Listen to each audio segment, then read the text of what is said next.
we do a very bad job in entrepreneurial education in teaching teams and teamworks and the value of having a founding team.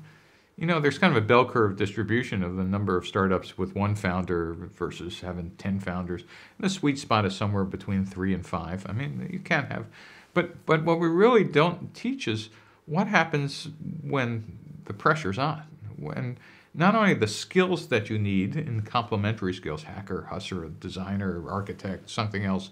but also how do you do when like people are quitting or the customers aren't, or the product is crashing or is too buggy to use, and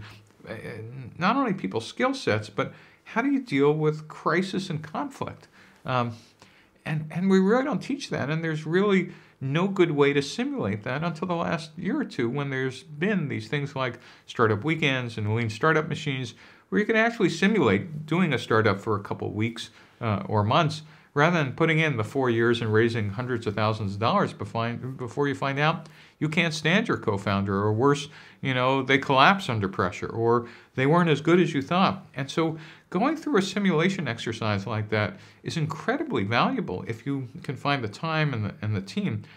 because you ought to recognize it's kind of like dating. You know, most of them don't end up with 20-year marriages. I was lucky enough to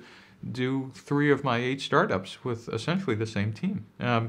because we kind of knew each other's moves over a period of time, and you got comfortable working with the same people and realized they had different skill sets and did quite well in early stage ventures.